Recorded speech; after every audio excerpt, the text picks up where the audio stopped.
Mesdames et messieurs, vous venez de suivre l'échange entre les deux chefs d'État ici.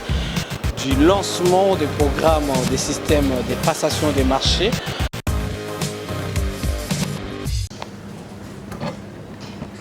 Avec les réhabilités, donc avant la réhabilitation de certains de nos collègues, le nombre était inférieur à 3 000. C'est vous dire la nécessité et l'urgence qui s'imposait pour ce recrutement.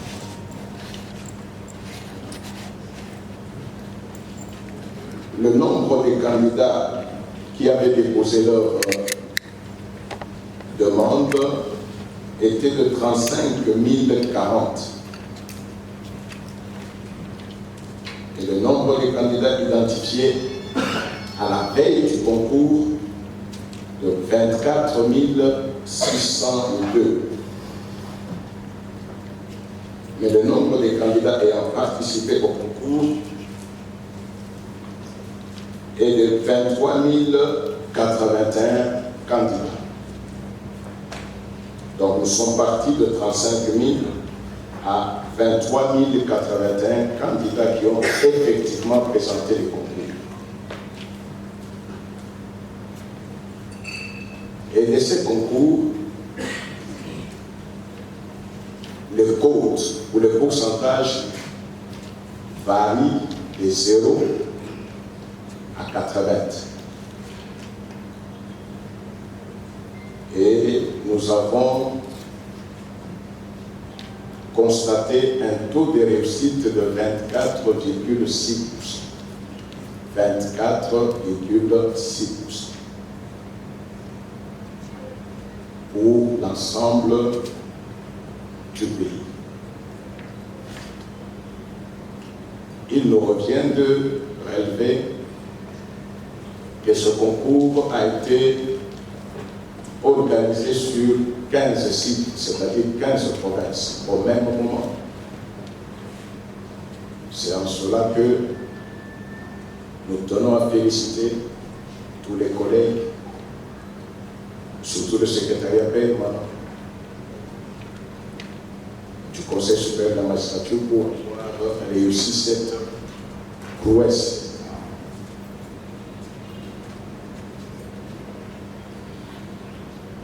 Peut-être avant de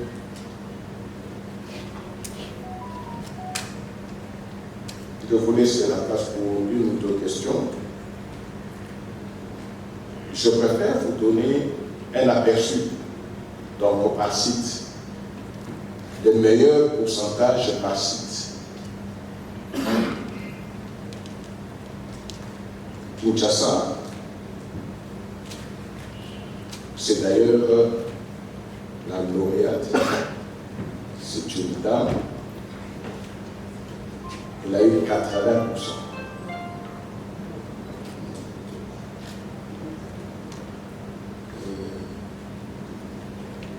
Site du Haut-Katanga, le meilleur pourcentage c'est 71, c'est encore une dame.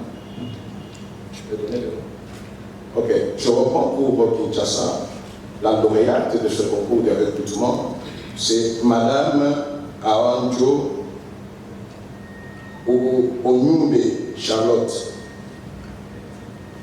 Awanjo Onyumbe Onyumbe Charlotte, qui a obtenu 80%. Pour les sites du Haut-Katanga, c'est Madame Machosi Okolonga Christelle avec 71%. Site du Nord Kivu, c'est 69% pour Monsieur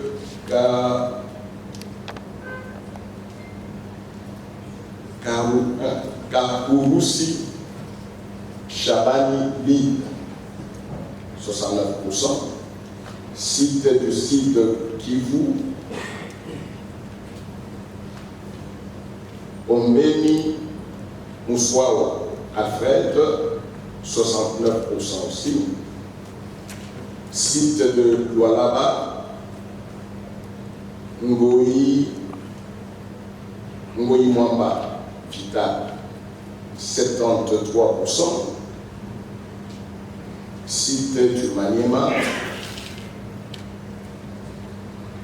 Alibati Yalaya Louis, avec 66%. Site du Bilou,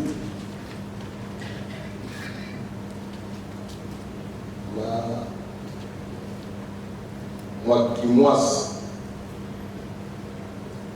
Kaninda, Louis Jonathan, 66%. Site du Congo central, Mayabou Sara, ça doit être une dame, 71%. Site de Djobo, Zonganzio Mboliunde Jean-Luc, 68%. Site d'Ituri,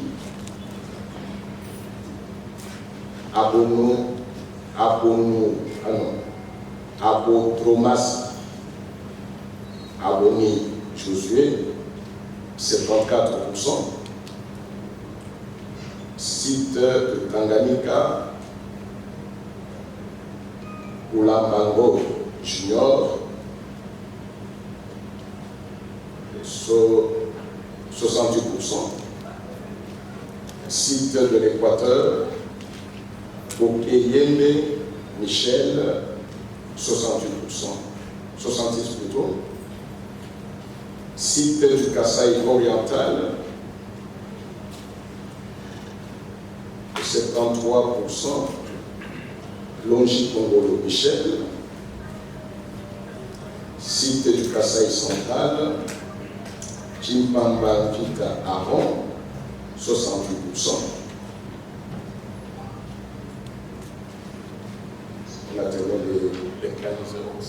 Voilà l'idée générale et les meilleurs pourcentages par site. Certainement, on ne donnera pas de pourcentage négatif, mais sachez qu'il n'y a pas eu seulement une personne avec 0%, il y en a eu plusieurs. Et au vu des effectifs actuels,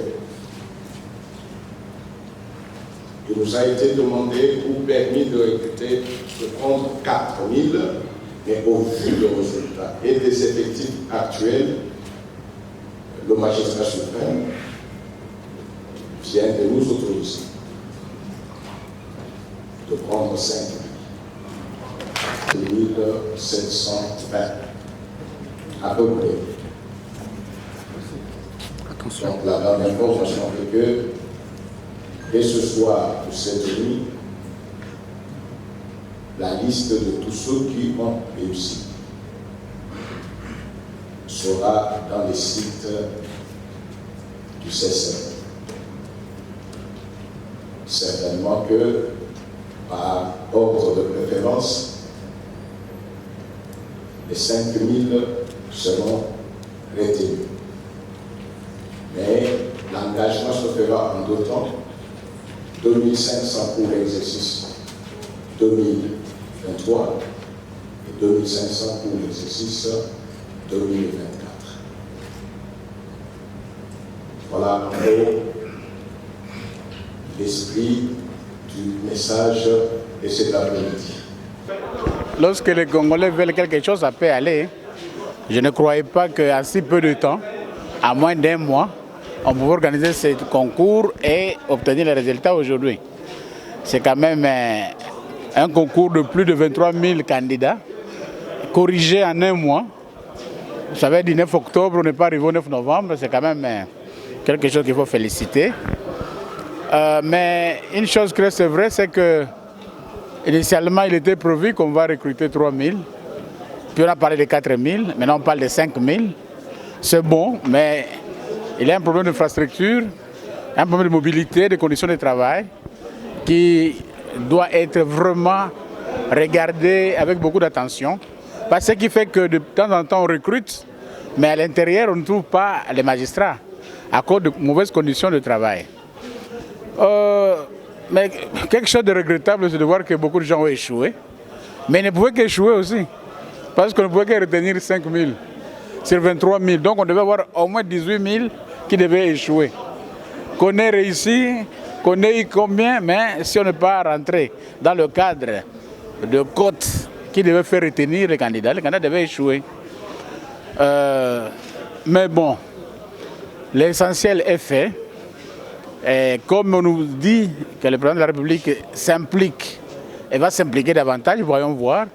Mais par expérience d'avocat, c'est que le plus grand problème des magistrats, c'est leurs conditions de travail. Une fois que les conditions de travail des magistrats sont améliorées, une fois que leur rémunération est améliorée, où qu'on les envoie, ils peuvent aller, et quelles que soient les conditions, ils travailleront. Et peut-être la corruption va diminuer. Mais aussi longtemps qu'on recrute, mais on n'améliore pas les conditions des magistrats, le problème ne sera pas résolu, on va commencer à tourner en rond.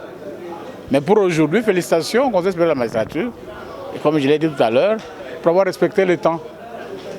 Le niveau des juristes actuels a beaucoup baissé. Ce que la magistrature a connu aujourd'hui avec les taux, nous le connaissons chaque jour au barreau. C'est que nos collègues juristes d'aujourd'hui, le niveau a sensiblement baissé. Mais aussi, le concours de magistrats, ce n'est pas un concours qui est fait pour les étudiants en premier graduat. C'est un concours qui est fait pour les licenciés en droit. Et lorsqu'on pose des questions où il y a un peu de la pratique dedans, je vous avoue, celui qui vient de l'université ne peut pas se retrouver. Or, le concours comportait des questions qui nécessitaient réellement d'avoir maîtrisé les droits d'abord académiques et puis d'avoir quelques connaissances du droit pratique. Or, lorsqu'on a déjà un déficit en droit académique et on ne connaît rien en droit pratique, il faut s'attendre à un échec. Et là, ce sont des efforts personnels, au-delà du fait que les correcteurs devaient être rigoureux pour avoir le nombre qu'ils voulaient, pour ne pas avoir tout le monde avec 80% et être devant un embarras de choix. Pour vous informer de l'essentiel de l'actualité en République démocratique du Congo, il vous suffit de vous abonner sur Top 243 News TV, également nous lire sur www.top243news.com. Au nom de toute la rédaction, nous vous remercions.